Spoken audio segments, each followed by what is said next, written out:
इस चैप्टर में हमने नाइट्रोजन फिक्सेशन, नाइट्रोजन साइकिल का टॉपिक कंप्लीट कर लिया है। इसके अलावा मिनरल एब्जॉर्प्शन का टॉपिक हमने कंप्लीट कर लिया है। अब हम बात करते हैं मिनरल एलिमेंट्स पर।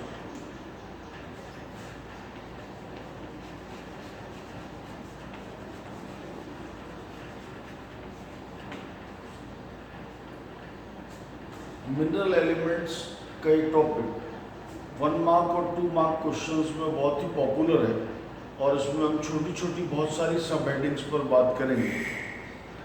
मिनरल एलिमेंट्स किसी भी प्लांट की लाइफ के लिए बहुत ज़रूरी हैं या किसी भी सेल्यूलर लाइफ के लिए बहुत ज़रूरी हैं। जितने भी तरह के एलिमेंट्स हैं उनमें से 17 एलिमेंट्स को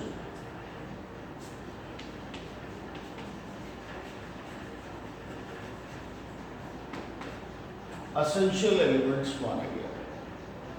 शुरुआत में ये 15 थे, फिर 16 हुए, अब 17 एसेंशियल एलिमेंट माने गए। 17वां एलिमेंट निकल को ऐड किया गया इसमें और उसे कुल मिलाकर 17 एलिमेंट अब मान लिए गए। ये 17 जो एसेंशियल एलिमेंट हैं, why they are called as essential elements? The criteria was proposed by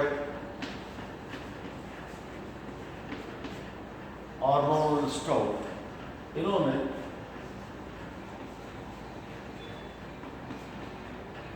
criteria of essentiality propose किया। Why an element is said to be essential, the criteria was proposed by Arnold Stout. इसके according mineral elements किसी cell के constitution के लिए ज़रूरी हैं, cell को बनाने के लिए ज़रूरी हैं। सेल बनेगा, टिश्यू बनेंगे, ऑर्गन सिस्टम, ऑर्गेनाइजेशन होकर एक कंप्लीट ऑर्गेनिज्म का फॉर्मेशन होता है। वो ऑर्गेनिज्म रिप्रोड्यूस करता है, नए सीड्स प्रोड्यूस करता है और नई लाइफ पैदा होती है। इस सारी कहानी में हम ऐसा कहते हैं कि उस एलिमेंट को एसेंशियल कहा जाएगा जो डायरेक्ट इन्वॉल्व है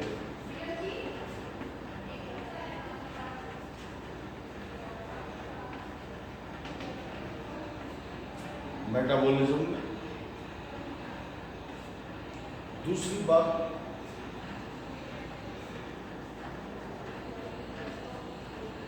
टू कंप्लीट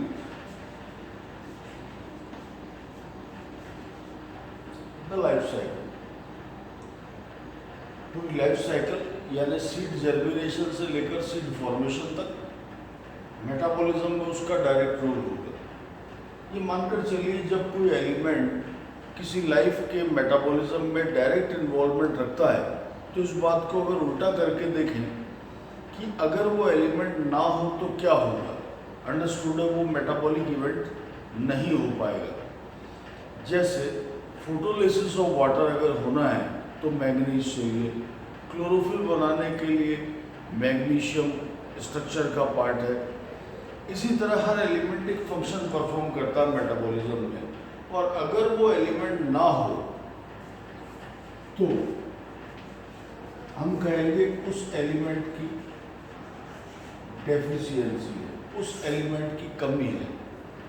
सो डेफिशिएंसी अगर होगी तो उस डेफिशिएंसी के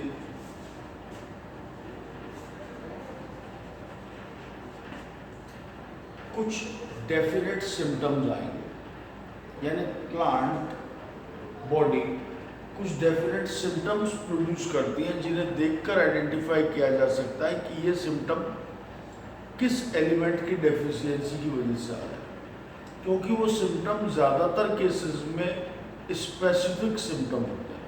हम आगे इस पर एक टॉपिक की तरह डील करेंगे।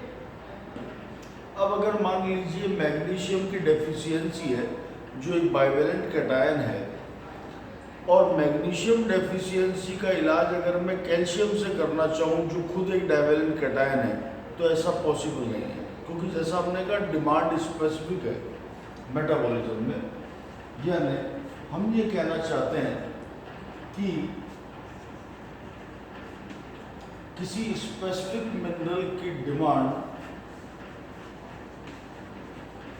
सब्स्टिट्यूट नहीं की जा सकती।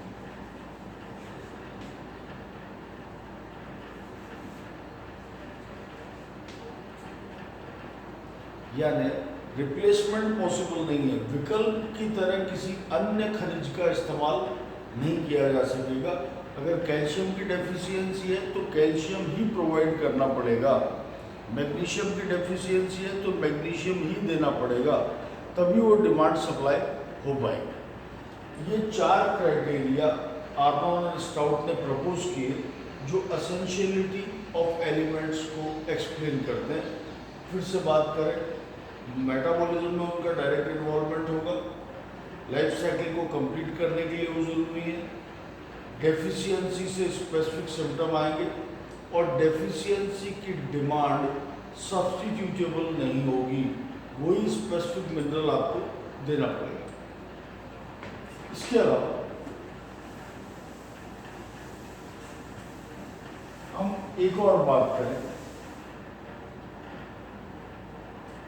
कि जितने एसेंशियल एलिमेंट्स हैं या जितने भी एलिमेंट्स हैं उन्हें कैसे स्टडी किया जाए। इसके लिए कई तरह के विकल्प उपलब्ध हैं, और एक सामान्य सिस्टम में एक प्लांट को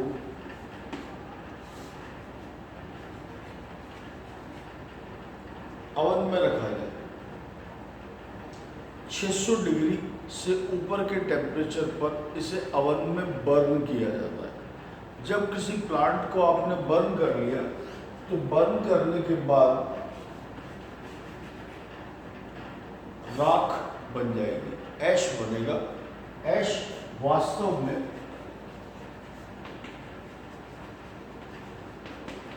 एक ग्रे वाइट कलर का सब्सटेंस है, दूसरा सफेद, ग्रे वाइट कलर का एक सब्सटेंस है। और ये सब्सटेंस जो है, दूसरी बात इसमें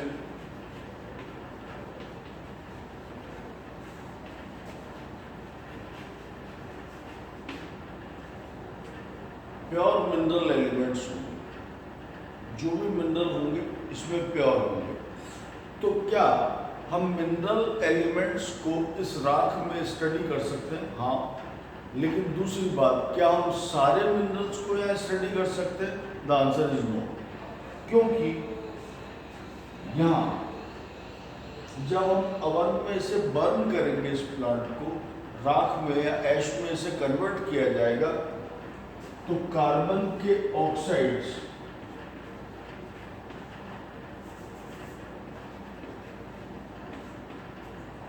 गैस की फॉर्म में लिबरेट हो जाएंगे,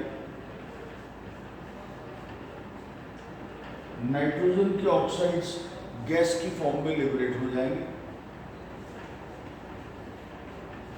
और पानी इवेपोरेट हो जाएगा। यानी यहां से बात क्लियर है कि क्या सारे एलिमेंट्स को स्टडी किया जा सकता है? नहीं, क्योंकि इन 3 बातों से ये क्लियर है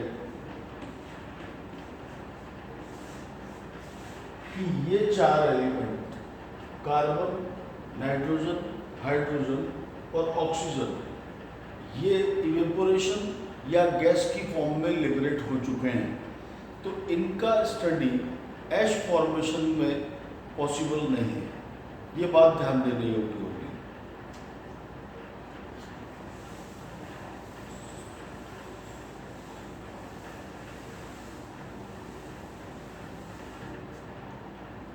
जितने भी एसेंशियल एलिमेंट्स हैं, वो एसेंशियल एलिमेंट्स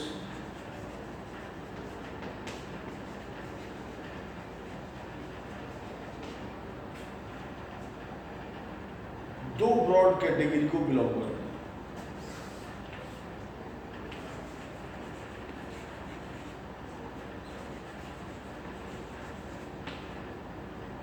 मैक्रो एलिमेंट और माइक्रो एलिमेंट।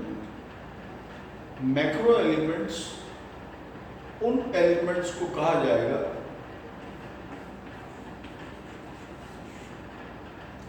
जिनका कॉन्सेंट्रेशन 10 mg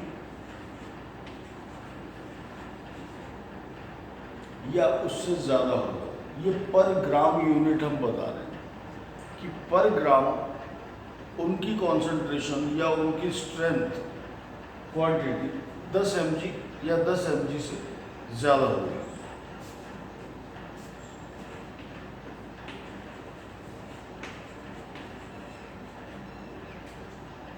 और 0.1 mg या उससे अगर लेस हो, the thing is called micro element. इसीलिए माइक्रो एलिमेंट को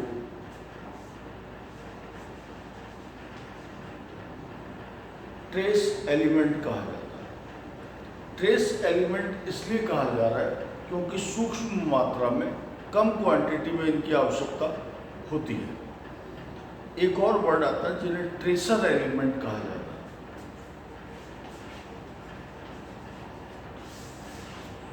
और इस वर्ड का यहाँ पर कोई लेना देना नहीं है, क्योंकि ट्रेसर एलिमेंट जो वर्ड है वो रेडियो एक्टिव एलिमेंट्स के लिए इस्तेमाल किया जाता है। वो ट्रेसर है रेडियो एक्टिव एलिमेंट्स के लिए, जबकि ये ट्रेस है माइक्रो एलिमेंट्स के लिए। कुल 17 असेंशियल एलिमेंट्स में से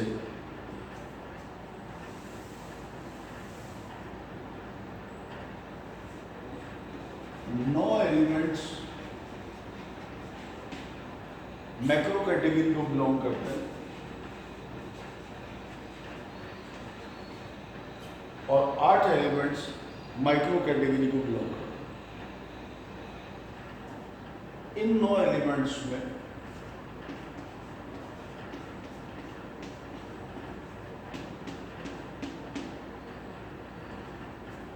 छह एलिमेंट ये हैं,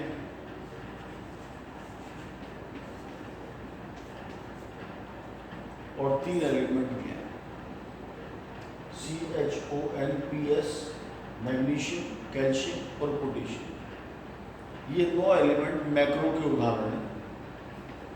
हमें अलग अलग उदाहरणों की तरह इनको याद रखना चाहिए। कुल संख्या मैक्रो कितने हैं, कौन कौन है एग्जाम्पल, और माइक्रो कितने हैं, कौन कौन है एग्जाम्पल। जैसे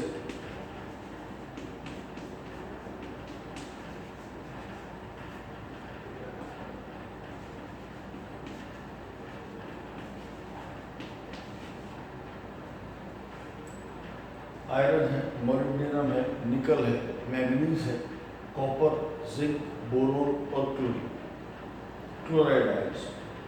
ये 8 एलिमेंट असेंशियल माइक्रो एलिमेंट्स हैं।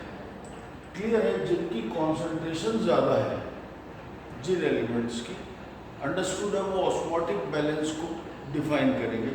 हालांकि ऑस्मोटिक बैलेंस में इनका भी रोल होगा, पर क्योंकि ये सांद्रता में ज़्यादा है तो ऑस्मोटिक प्रेशर में बनाने में, उसको बिल्ड करने में इनका रोल मेजर होगा।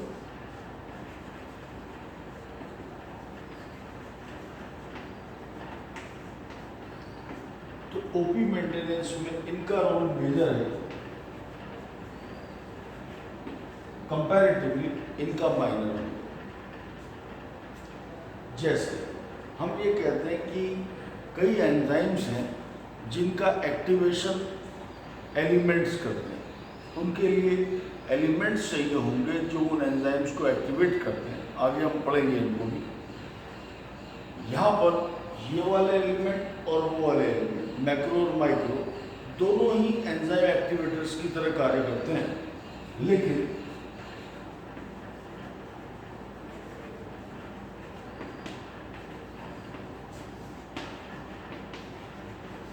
एंजाइम एक्टिवेशन में मेजर रोल माइनर एलिमेंट्स का होता है या ट्रेस एलिमेंट्स का, माइक्रो एलिमेंट्स का होता है, जबकि माइनर रोल